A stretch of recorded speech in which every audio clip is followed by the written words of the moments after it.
J'ai lu la parole du Seigneur. Lorsqu'il fut près de la porte de la ville, voici, oui, on portait en terre un mort, oui, fils unique de sa mère, oui, qui était veuve.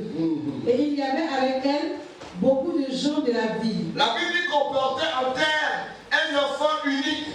Alléluia.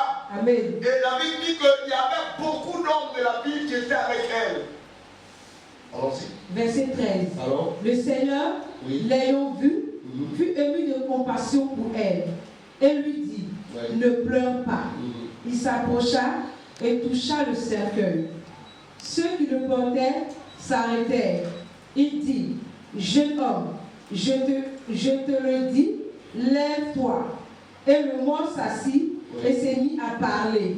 Jésus le rendit à sa mère. Tous furent saisis de crainte et ils glorifiaient Dieu, disant, un grand prophète apparut parmi nous et Dieu a visité son peuple. Amen. Amen. Amen. Et Amen.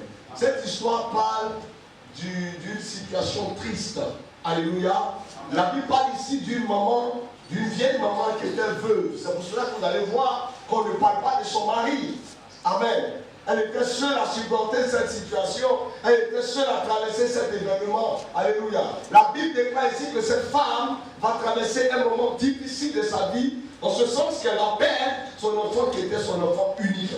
Dieu ne lui a pas fait la grâce d'avoir des enfants, d'avoir 3 enfants. Elle n'a eu qu'un seul enfant. Demandez à une femme qui a seulement un enfant, combien de fois est-ce qu'elle touche cet enfant d'amour, de plaisir. Alléluia.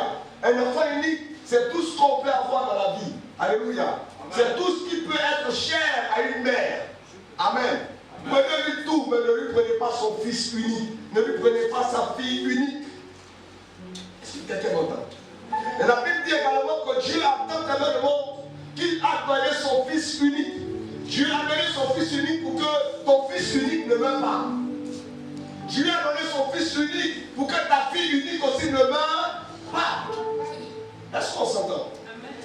Mais la Bible dit que cette femme, bien qu'elle vivait à l'époque où Jésus était sur la terre, elle va perdre son enfant, son fils unique. Le fils unique, ce n'est pas aussi seulement le seul enfant que tu as eu, mais c'est aussi le seul enfant qui fait ta joie. C'est aussi le seul enfant qui peut avoir 10 enfants, mais parmi ces enfants, il y a un fils qui est fils.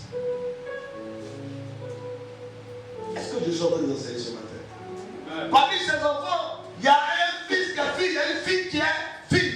Mais ce que la Bible définit ici, c'est que cet enfant était seul et il était unique. Je pourrais parler de Jacob. Jacob avait de nombreux fils, mais parmi les enfants de Jacob, il y a un fils qui était un fils. Joseph était un fils. Est-ce que vous m'entendez ce matin? Donc quand on parle d'un fils unique, c'est un enfant à qui tu es réellement attaché, étroitement attaché, à qui tu es lié par un lien affectif solide. Alléluia. Et la Bible dit alors que cet enfant va mourir.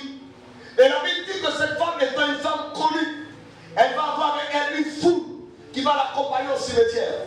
Ce qui me surprend, c'est que, tant bien même que c'était une foule, la solution n'était pas dans la foule. La solution ne se trouvait pas au nom de ceux qui l'entouraient et de ceux qui l'accompagnaient. Vous pouvez être un homme accompagné, un homme escorté, sans que la solution ne vienne de votre escorte. Alléluia. Amen. La foule était avec elle, mais la foule était venue pour pleurer avec elle. La foule était venue pour la consoler. La foule était venue pour l'encourager à accepter que tout le monde va mourir. Le fait que je traite pas de la mort, c'est le rendez-vous de tous les hommes. La mort, c'est la seule corps à laquelle tu as été inscrite, sans même qu'on te demande ton avis. Quand tu le payes ou pas un jour, tu vas mourir. Nous allons tous partir, nous allons tous quitter ce monde. Quand la Bible déclare que nous sommes au pèlerinage, c'est pour cela que quand tu vis sur la terre, ne sois pas orgueilleux. Parce qu'un jour tu mourras, les gens avec qui tu te fous aujourd'hui, un jour arrivera où ce sont eux qui te transporteront. Alléluia. Ce sont eux qui te transporteront. Ils vont te prendre dans un cercueil et ils vont te déposer dans un trou. Ce jour-là, tes amis seront présents. Tes parents seront présents. Tes ennemis aussi certainement seront présents. Des gens qui ne t'ont jamais aimé, ils seront certainement présents. Regardez quand tu verras à distance. D'autres ne seront pas là, ils attendront ta mort après. Et toujours dit que tu vas partir. Mais la mort est un système naturel. La mort à la base n'est pas démoniaque. La mort à la base n'est pas diabolique. La mort est un principe divin.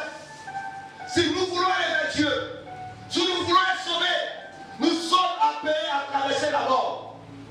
La Bible dit qu'il y a 3 hommes qui n'ont pas connu la mort. Ça, c'était le plan de Dieu. Enoch n'a pas connu la mort, il fut enlevé. Élie n'a pas connu la mort, il fut enlevé. Jésus, quand même que ta mort fut ressuscité et aussi monta au ciel. En lieu de tous ces gestes, tout homme est appelé à mourir. La Bible dit qu'il est donné un homme de mourir une seule fois. Après quoi vient le jugement. Est-ce que je parle à quelqu'un? Amen. Amen. Pour la mort, c'est naturel.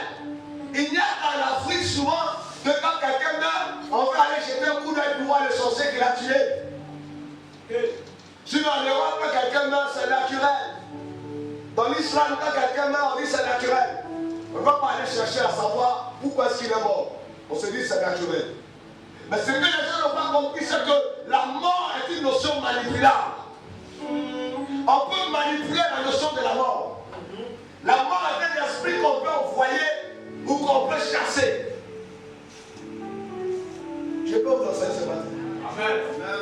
La mort, c'est un esprit à qui on peut donner une convocation, à qui on peut demander d'aller dans tel endroit ou tel endroit. La Bible dit, Dieu pouvait dire, j'ai envoyé l'ange de la mort pour passer en Égypte. Ce n'était pas le temps de mourir. Ce n'était pas l'heure de bien-aimé de mourir. Comme à une seule journée, tous les criminels vont mourir. Ce n'était pas une mort ordinaire. C'était une mort envoyée. Donc on peut envoyer la mort sur toi. On peut envoyer la mort dans ta famille. On peut envoyer la mort dans ton village. On peut envoyer la mort dans ta vie. C'est pour cela qu'on t'a dit, et figure, personne ne mourra. La mort peut être envoyée par la sorcellerie. C'est pour cela qu'il y a la mort précoce. Il y a la mort prématurée. Il y a la mort organisée, la mort commanditée. Tu perds ton volant de ta voiture et puis allez, tu tombes, tu meurs. Tu perds en train de manger le gros foufou et puis tu meurs. Tu perds en train de fêter et puis tu meurs. La Bible dit, les enfants de Jean, à une période de fête, alors qu'ils étaient tous en train de fêter dans la maison de leur grand frère, l'ange de la main est rentré par la porte et a frappé les 4 coins de la maison. Ils sont tous morts dans la maison. Tu peux dire, je vais à une cérémonie au village et la mort t'a dansé la route. C'est pour cela qu'on vous dit quand vous voyagez, prévenez. Ce n'est pas de vouloir contrôler votre vie, mais c'est une manière de vous dire que votre père spirituel va être capable de vous suivre partout où vous partez, afin que là, s'il y a un danger, le Seigneur peut se lever pour agir. Est-ce que je suis en train de parler? Le chrétien fidèle ne se lève pas un matin puis voyage. Bon, supposons que tu te lèves tout de suite là, et puis tu vas en voyage. Si la route, tu as un accident, tu meurs. Est-ce que tu trouves logique qu'on appelle ton pasteur pour l'informer? Parce que le pasteur là-bas, c'est pas que tu allais en voyage. Soyons sages. Toutefois que vous agissez sans sagesse, la sorcellerie profite pour vous avoir. Faites attention. Mais il y a quelqu'un qui dit, fais attention.